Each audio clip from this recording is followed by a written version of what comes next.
Do you ever struggle expressing frustration? Maybe bottle your feelings until they blow up? Have a hard time talking about sex or standing up for yourself? In this video, I'm going to talk about healthy and wounded masculine energy and how to make it better.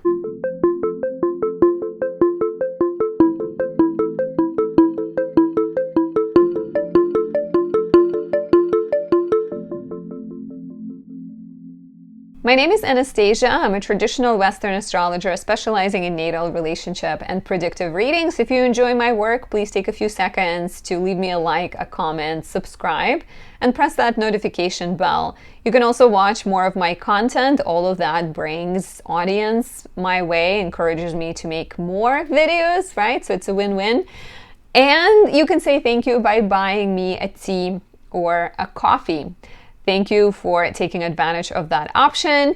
If you have questions about your natal chart, you're struggling in your relationship, you want to understand how to improve your compatibility, or you want to know what the year ahead has in store for you, visit my website, anastasiadoesastrology.com. You can pick up a reading on there. You can also pick up some astrological help. For example, I recommend my Venus in Libra, 2 or 3 creations for any relationship challenges. It's perfect for creating ease, helping you manifest abundance, helping you manifest the right relationship. It also smells like honeysuckle jasmine and it's decorated with rose quartz stones. I also highly recommend this if you were born with Venus in Virgo, Aries, or Scorpio, which are the signs of Venus's fall and detriment.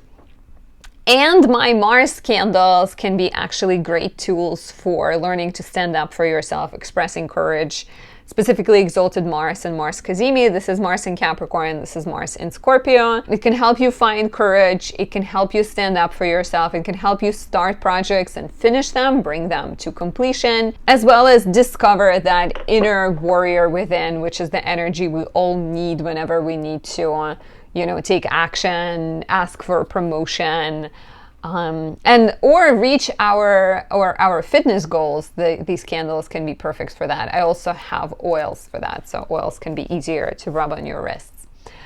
So thank you for listening. Like I said, check out my website for all of those products and readings, and let's talk about Mars and what it means to have healthy Mars, what it means to have wounded Mars. Mars is the red planet connected to action. It is the planet of action. It is the planet of ambition, desire. It's the planet of physical energy, sexual energy, passion, and it's also often connected to like cutting, severing, and separating. Mars is the planet connected to anger, and there are ways to express anger in healthy ways, right? When we and that's where we talk about healthy Mars, when you can rise to the occasion, like stand up when it's necessary. If you see a child being mistreated, right? Like when to stand up, you have courage, but you're not seeking out conflicts. You're not like walking around being all like hyper and being like, who can I punch in the face right now, right? So being able to like rise to the occasion, express frustration, but not force it. Healthy Mars means being able to participate in a competition, right? Once again, not being really crazy if you lose, not being so obsessed with winning that you ingest a bunch of steroids, right? But you can enjoy competition, you can have some fun, you can sort of playfully tease your partner without trying to break them or hurt them. And you also know when it's time for peace, right? Mars is a soldier, a warrior, but Mars is also a smith. And it can use this like powerful energy to make something, right? So like that's also for me, when you have a healthy Mars, you can direct your attention, you can direct your focus into a project, like a smith who beats a piece of metal until they create a sword. So it's very much healthy Mars means you know how to direct your energy, and you know how to when to chop wood for a fire versus use like a piece of wood to break like mailboxes, right? And ideally, with a healthy Mars, you also have balance between like excessive and deficient, which is all the things I've spoken about, right? Like excessive is when you seek out conflict, deficient is when you shy away from conflict and you sort of run away from it. And balance would be different for different people. For some people, maybe they need to dial it down, and for other people, maybe they need to bring it out. Usually Mars, in Capricorn, which is this candle, it captures Mars in Capricorn. It has a garnet stone, which is connected to Mars. Mars in Capricorn considered to be exalted. So if you're born, I guess, when do you have healthy Mars? So if you have Mars in Capricorn, which is a place of exaltation, whenever planet is exalted, and it's like an honored guest in the house of a king, where it doesn't have full freedom, but somehow the fact that it doesn't have full freedom makes the planet perform better. It's almost like being on its best behavior. So Mars in Capricorn has to behave, it's like in the land of Saturn. So it's in the land of like disciplined, stern Saturn. And so naturally, as an honored guest, it sort of learns how to be reserved, how to be focused and strategic and productive. And it's very good at like achieving things, but kind of in a focused way. And a lot of this will depend on the entire chart, right? Like we have planets in rulership, but sometimes planet in rulership or exalted can act excessive and kind of like overpower you. And for example, Mars in Aries and Mars in Scorpio are both Mars in rulership. So those are great placements for Mars. But if you have Mars conjunct Pluto, for example, if you were born with Mars in Scorpio conjunct Pluto, that might suggest that you are too forceful at times or you're too obsessive, right? So there might be, once again, you have to look at the whole chart and see what the planet is doing. Mars is also considered pretty healthy when it's in the 6th house. Mars is in its joy in the 6th house, and 6th house is the place of hard work and labor and putting a lot of focus, a lot of effort into things. And so having Mars in the 6th house suggests that you're capable of accomplishing a lot. You're capable of persevering. And I would also add here a Mars in a trine or sextile to Saturn, because a healthy dose of Saturn, it like cools Mars down. Mars is red, Mars is hot, Saturn is cool, grounded, level-headed. So having Mars in an aspect to Saturn can be quite supportive, especially when it's trine or sextile. It's a bit more complicated if it is in a square or opposition or even conjunction. So, you can also have, we were talking about healthy Mars. What is unhealthy Mars? What is wounded masculine energy? And that is either excessive Mars, and excessive, I already mentioned it, right? Someone who is like a bully, or someone who's an adrenaline junkie. They need to feel this like adrenaline rush all the time. Or, they treat everything as a competition. It's like that person who always needs to win, like they want to win in an athletic tournament and they want to win in their relationship. Someone who's like a sore loser as well, right? Like they're very maybe like dramatic or a judgmental winner.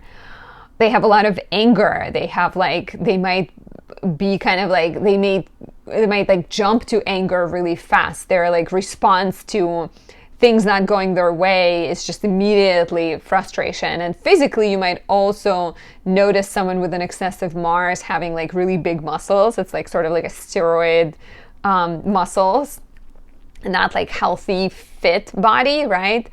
And so if they like look like they've done something unhealthy to get that super like ramped up big look for themselves, their organs might be messed up. It's not like a healthy image. And physically, you may also like, somebody who has this placement, and if you feel like it describes you, let me know in the comments below. But like physically, it can also suggest that maybe you have like redder skin, or you get like rashes, your skin turns red when you're like easily irritated. Maybe, maybe you get more allergies as well. So here, like, you need to kind of learn how to dial it down.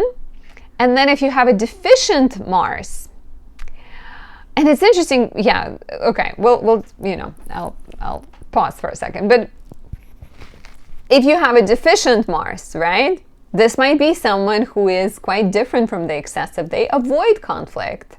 They may be more of a coward. Coward? Yeah, they're more like cowardly, right? Like the excessive is the bully, someone who's like, my way or the highway, I'm gonna toss your backpack into trash bin and put your face in the toilet. And if your Mars is deficient, maybe you're struggling standing up for yourself. You struggle standing up for other people. You would rather, it's like, it's very much excessive is the bully, deficient is the person that's getting bullied. So like being conflict avoidant, avoiding competition, feeling like you're not gonna win, not standing up for yourself, not standing up for other people as well. Sometimes you might be actually quite good at standing up for others, but then struggling standing up for yourself. That would still be considered deficient. And you may have, you're more likely to have excessive or deficient Mars. Excessive can definitely be like Mars in Aries, maybe sometimes can be excessive if it's like placed in an aspect to Pluto. If your Mars is conjunct like Pluto, for sure, that would create, which is what I just said, but yeah, like Mars conjunct Pluto is definitely excessive. When Mars is placed in the 8th or 12th houses, it might operate in the ways that you're not aware of. In the 8th, it might be really competitive. It might be risk prone, like Mars in the 8th is you're more willing to just like go for it, and then you end up taking risks that are not good, right? And like running into financial losses or costing money to your partner potentially. A lot will depend on the sign of Mars. Like if it's Mars in Capricorn, Scorpio, or Aries, you might be reckless in your decisions, but it still might work out for you because it's a healthy Mars. Mars in a tough aspect to Saturn might be someone who is more willing to step back and maybe doubt themselves and has like a bit of a difficulty taking action or asserting themselves, like conjunction, square, opposition Saturn. If you were born with Mars retrograde, you may vacillate between deficient Mars, where you're avoiding conflict, and then turning into, it's really tough. I think I did a video on Venus, and over there it was like easier to say healthy and unhealthy, but here it's like you may have both excessive and deficient. You may like flip from one side to another. So Mars retrograde, for example, people born with Mars retrograde, I would highly recommend like one of my Mars Kazemi or Exalted Mars candles for those who have Mars retrograde. And also even from Mars retrograde transits, right? But if you were born with Mars retrograde, it's also a sign that you are, you have these deep feelings, but sometimes you don't express them. You might suppress them until it's just too much, and then you blow up. And then people are like, what just happened? I didn't know you had all these feelings. And then, of course, we have 3 Mars placements that are considered detriment and fall, and so those are worth mentioning. If your Mars is in Cancer, that is Mars in its fall. And so Mars in Cancer can be excessive when it comes to fighting for the weak. When it comes to standing up for family, Mars in Cancer is the very sort of mama bear type energy, like peaceful, loving until you touch her cubs or you mess with her cubs, and then the devil comes out. So Mars in Cancer is in its fall because it's, Cancer is a very sensitive place and Mars is a fighter. So sometimes there is a lack of awareness of how to assert yourself, how to express anger. So people might end up suppressing it until the full moon comes. Cancer is ruled by the moon. And so with like the full moon or some kind of stimulation, Mars gets triggered and the person turns into the werewolf. So here you really need to be more careful. If you were born with Mars and Taurus can sort of run a little bit of a bully if it's not aware. Because Mars and Taurus in general, it's like it wouldn't like conflict. It would prefer to avoid conflict. It's sort of Ferdinand the Bull, the one that likes to sit in the field and make art and make love. So it doesn't always know how to assert themselves, and they might come across as more like passive aggressive and negative and like bully like if they are upset and they're not like aware of how to express it. So you need to definitely be aware of that you don't come across as like, you know, a bully, which is what I said. And finally, if you were born with Libra Mars, which is another sign of detriment, Mars in Libra is a soldier at a dinner party, a soldier, like miscongeniality, right? Like she's uncomfortable in a dress, but she has to wear a dress. So Mars in Libra is this like fighter who comes to a dinner party and he's like, what do I do with all my knives? And so Mars in Libra can actually, you see this quite often in the charts of actors, right? Because they express feelings, they express ambition through like performance, or creators or musicians or even politicians sometimes. So like your warrior spirit will need to come out some way or another, and it's more, I guess, it's better harnessed if it's done through acting because you have a script and you follow the script and you express the feelings. But if you don't make it aware, there might be a tendency to avoid conflicts, but then still stir conflict, because like I've seen it time and time again with Mars and Libra. There's this like kind of desire for gossip sometimes, and maybe a tendency to say things that are veiled as concerned, but in reality they stir some drama. And so you need to be more aware of that, right? Like you need to be aware of that. You need to try and find more healthy ways of expressing this. Like if something is not right in the social dynamic, try to be direct instead of poking people. And so how can you strengthen Mars, right? There are a few ways of strengthening a planet. First of all, we need to become more aware of the planet. And so being aware of our challenges and aware of our strengths is the first step. Understanding that, yes, maybe you have Mars in the 12th house and you struggle being connected with your fighting spirit, right? Like I have Mars in the 12th house, and I also have Mars conjunct the Sun, which is another state of Mars being weak. And so this might suggest that it's like you suppress it until it comes out. So becoming more aware of that tendency is important. And then maximizing, kind of, becoming more strategic about working with your Mars. So Tuesday is the day of Mars. And every Tuesday you can have a ritual. You can light a candle. I would highly recommend candles I created specifically for this purpose. Exalted Mars and Mars Kazemi. They're red, the color of Mars. They have garnet stone, which is the stone of Mars. And they capture healthy martial energy as well.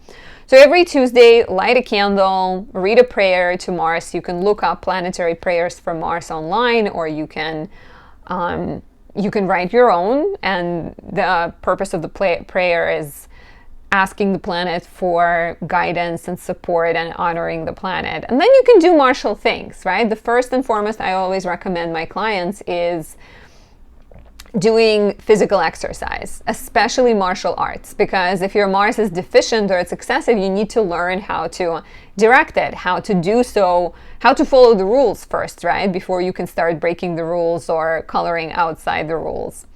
So working out, martial arts, definitely recommended. Working with metal, directing your physical energy, eating Mars-like foods, so like a steak that is bloody is very much so.